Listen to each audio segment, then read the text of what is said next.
नमस्कार, ये आकाशवाणी पटना है। अब आप खालिद रशीद से प्रादेशिक समाचार सुनिए। पहले मुख्य समाचार। कोरोना के बढ़ते मामलों को देखते हुए भागलपुर में आज से 8 दिनों के लिए लॉकडाउन हुआ शुरू। पटना, कैमूर और पूर्णिया में कल से 1 हफ्ते के लिए लागू होगा लॉकडाउन। खगड़िया में 5 दिनों तथा नवादा, सुपौल और बक्सर में 3 दिनों तक लॉकडाउन के आदेश। प्रदेश के विभिन्न इलाकों में पिछले 24 घंटों के दौरान रिकॉर्ड 749 कोरोना संक्रमित मिले। पॉजिटिव मामलों की संख्या बढ़कर 13,274 हुई।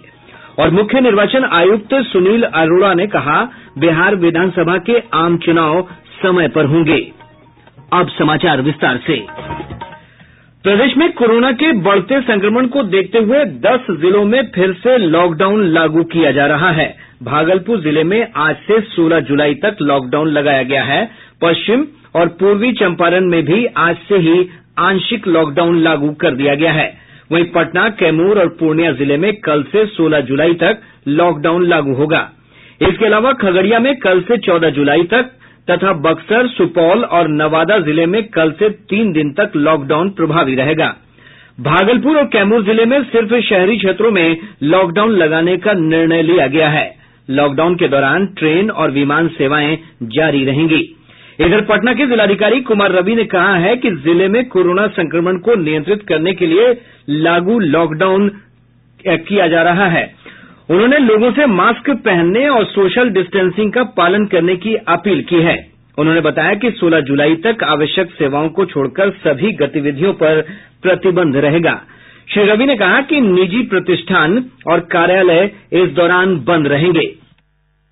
पटना जिले में हाल के दिनों में संक्रमण की स्थिति को देखते हुए और जो आसपास के मार्केट हैं और सड़कों पर भीड़ को देखते हुए जिला प्रशासन के द्वारा यह आदेश जारी किया गया है कि शुक्रवार 10 तारीख से लेकर के 1 सप्ताह तक ये सारे सरकारी ऑफिसेज हैं, प्राइवेट और कमर्शियल एस्टेब्लिशमेंट हैं, उसमें जरूरी और आवश्यक सेवाओं को छोड़कर के शेष को बंद रखा जाएगा। और उसमें जैसे किराने की दुकान है, सब्जी की दुकानें हैं, फल की दुकानें हैं और अन्य जो इस तरह से ग्रॉसरी की शॉप्स हैं, ये सब खुली रहेंगी। इसी तरह से जो मेडिकल शॉप्स हैं और मेडिकल इक्विपमेंट्स की दुकानें हैं, वह सभी खुली रहेंगी। साथ में जिसमें प्राइवेट नर्सिंग होम्स हैं, हॉस्पिटल्स हैं, वो सभी खुली रहेंगी। प्रदेश के विभिन्न क्षेत्रों में पिछले 24 घंटों में कोरोना संक्रमण के रिकॉर्ड 749 नए मामले सामने आने के बाद संक्रमित व्यक्तियों की संख्या बढ़कर 13,274 हो गई है। अब तक 9,542 संक्रमित व्यक्ति स्वस्थ होकर अपने घर लौट चुके हैं। कोरोना महामारी से प्रदेश में 100 लोगों की मौत हो चुकी है। इनमें मुख्यमंत्री आवास में तैनात एक हवलदार भी शामिल है। कल सबसे अधिक पटना में 79 मामले सामने आए। बेगूसराय में 67, गोपालगंज में 61 और भागलपुर में 50 नए मामलों की पुष्टि हुई है। संक्रमित व्यक्तियों में वैशाली की सांसद वीणा देवी भी शामिल हैं। स्वास्थ्य विभाग से प्राप्त जानकारी के अनुसार अब तक 2,75,554 सैंपल की जांच की जा चुकी है। प्रदेश में जांच के लिए 48 केंद्र बनाए गए हैं। आकाशवाणी का समाचार सेवा प्रभाग विशेषज्ञों की राय श्रृंखला में कोविड-19 महामारी के बारे में चिकित्सा विशेषज्ञों की सलाह प्रसारित करता है। जीबी पंत अस्पताल दिल्ली के डॉक्टर संजय पांडेय ने लोगों से कहा है कि वे जब भी घरों से बाहर निकलें तो मास्क जरूर लगाएं। मास्क की जरूरत उन इंसानों को है जिनको हेल्थ सेक्टर में अगर वो काम कर रहे हैं या उनका डायरेक्ट किसी कोरोना के मरीज के इलाज में या उनके क्वारंटाइन में उनकी भूमिका है। लेकिन अगर आप घर में रह रहे हैं और स्वस्थ हैं और आपको किसी भी तरह की तकलीफ नहीं है, अभी फ्लू के लक्षण नहीं है, तो आपको मास्क पहनने की जरूरत नहीं है। लेकिन हाँ, अगर आप बाहर जा रहे हैं या किसी और काम के लिए बाहर निकल रहे हैं तो यह बेहतर होगा कि आप मास्क का प्रयोग करें, क्योंकि इससे आपकी सुरक्षा तो होगी ही, दूसरे लोगों की भी सुरक्षा होगी। केंद्रीय स्वास्थ्य और परिवार कल्याण मंत्री अश्विनी कुमार चौबे ने कहा है कि कोरोना संक्रमण के फैलाव को रोकने के लिए केंद्र सरकार ने राज्य सरकार को 364 अतिरिक्त वेंटिलेटर उपलब्ध कराए हैं। उन्होंने अधिकारियों के साथ बैठक में कोरोना संक्रमण की रोकथाम के लिए की जा रही कार्रवाई का जायजा लिया। कोरोना वायरस संक्रमण के फैलाव को रोकने के लिए पटना जिला प्रशासन ने रेलगाड़ियों से आ रहे यात्रियों के लिए नए दिशा निर्देश जारी किए हैं। इसके तहत दूसरे शहरों से आने वाले यात्रियों को अब 14 दिनों के लिए अपने घरों में क्वारंटीन रहना होगा। इधर दानापुर रेल मंडल के जनसंपर्क अधिकारी पृथ्वीराज ने बताया कि बढ़ते संक्रमण को देखते हुए मंडल रेल कार्यालय को कल से 16 जुलाई तक बंद रखने का निर्णय लिया गया है। पटना स्थित महावीर कैंसर संस्थान में भर्ती मरीज की कोरोना रिपोर्ट पॉजिटिव आने के बाद संस्थान को 4 दिनों के लिए बंद कर दिया गया है। केंद्रीय मंत्रिमंडल ने प्रधानमंत्री आवास योजना के तहत उप योजना के रूप में गरीबों और शहरी प्रवासियों के लिए किफायती किराए के आवास परिसरों के निर्माण को मंजूरी दी है। सूचना और प्रसारण मंत्री प्रकाश जावड़ेकर ने नई दिल्ली में बताया कि इस योजना के तहत लगभग 3,50,000 लोगों को 1,08,000 सिंगल बेडरूम फ्लैट दिए जाएंगे। श्री जावड़ेकर ने बताया कि कैबिनेट ने प्रधानमंत्री गरीब कल्याण अन्न योजना की अवधि 5 महीने बढ़ाने की मंजूरी दे दी है। इस योजना के अंतर्गत लाभार्थी परिवार के प्रत्येक सदस्य को हर महीने 5 किलोग्राम गेहूं या चावल इस वर्ष नवंबर तक दिया जाएगा।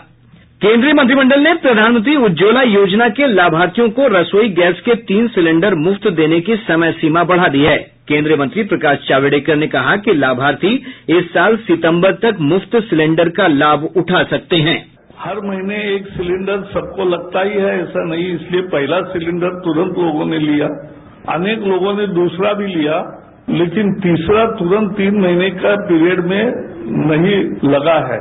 तो अब सितंबर के अंत तक ये 3 सिलेंडर जो जून में खत्म होने वाले थे, उसके जगह वो सितंबर तक उसको अवधि बढ़ा दी गई है ताकि उनको मिले। इसके लिए 13,500 करोड़ रुपए खर्च आएगा। केंद्रीय मंत्रिमंडल ने कर्मचारी भविष्य निधि के 24% योगदान को जून से अगस्त तक 3 महीने बढ़ाने की भी मंजूरी दी है। इस योजना पर 4,860 करोड़ रुपए खर्च होंगे।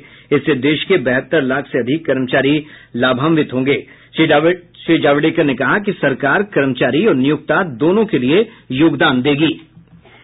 डाक विभाग ने कोरोना आपदा में लोगों को सुरक्षा कवच प्रदान करने के लिए बीमा कराओ अभियान की शुरूआत की है। 14 जुलाई तक चलने वाले इस अभियान का उद्देश्य जन जन का भविष्य सुरक्षित करना है। शेष खबरें एक अंतराल के बाद। प्रादेशिक समाचार आप आकाशवाणी पटना से सुन रहे हैं। मुख्य निर्वाचन आयुक्त सुनील अरोड़ा ने कहा है कि बिहार विधानसभा का चुनाव समय पर ही होगा। उन्होंने एक न्यूज चैनल के साथ बातचीत में कहा कि इसके लिए सभी आवश्यक तैयारियां शुरू हो गई हैं। उन्होंने कहा कि चुनाव कार्यक्रमों की घोषणा बाद में की जाएगी। श्री अरोड़ा ने कहा कि चुनाव कार्यक्रम मौसम, स्कूल कैलेंडर, सुरक्षा और कोरोना को ध्यान में रखकर बनाया जाएगा। राज्य निर्वाचन प्राधिकार ने प्रदेश के 1196 पैक्सों का चुनाव 6 अगस्त को कराने का निर्णय लिया है। पहले ये चुनाव 1 अगस्त को होने थे। प्राधिकार से प्राप्त जानकारी के अनुसार मतगणना 7 अगस्त को होगी। नामांकन की प्रक्रिया 18 से 20 जुलाई तक होगी, जबकि नाम वापसी की तिथि 24 जुलाई तय की गई है। पटना सहित प्रदेश के अधिकांश हिस्सों में कल रात से ही रुक रुक कर बारिश हो रही है। मौसम विभाग ने अगले 72 घंटों तक भारी बारिश और वज्रपात की आशंका जताई है। इसे लेकर अलर्ट भी जारी किया गया है। पटना मौसम विज्ञान केंद्र के वैज्ञानिक आनंद शंकर ने बताया कि बारिश से उत्तर पूर्व बिहार के जिले ज्यादा प्रभावित होंगे। विशेष रूप से पूर्वी और पश्चिम चंपारण, गोपालगंज, सिवान, शिवहर, सीतामढ़ी, दरभंगा, मुजफ्फरपुर, समस्तीपुर, सारण, मधुबनी, सुपौल और सीमांचल में तेज बारिश की संभावना है। प्रदेश में पिछले 24 घंटों में वज्रपात से 12 लोगों की मौत हो गई है।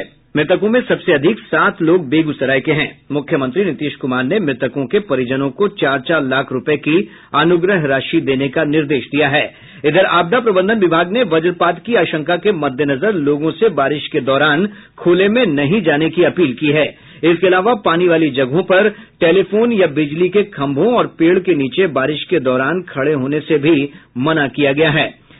इस दौरान मोबाइल फोन का उपयोग भी नहीं करना चाहिए। विभाग ने अपने परामर्श में कहा है कि बारिश के दौरान लोगों को पक्के घरों में छिपने का प्रयास करना चाहिए।